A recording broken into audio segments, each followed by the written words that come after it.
Hallelujah.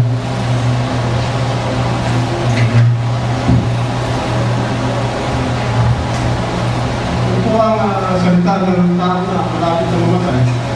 Kaya sa pag-ibig niya sa atin, binigay pa rin niya ang mga huling wika, the 7 last word of victory, para magkaroon tayo ng katatayan. Para sa Panginoon, ang cross ay isang lugar na kung saan ay makansel ng o yung sumpa sa atin. Marami mga criminal na recruit sa panipala na yun. Sumisimbolo ng shame at ridicule. Sabihin mo, kahihiyan at kapagkapagka. Kapag makikita niyo ang tao, pag ikinipaw sa cross, hindi mo siya masyadong mataas, hindi siya nakatapos sa lupa.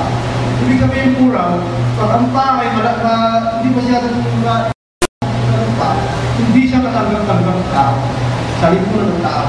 At hindi siya masyadong mataas, hindi siya katanggap-tanggap ng tao. So sa nakantay, pag nakakita tayo,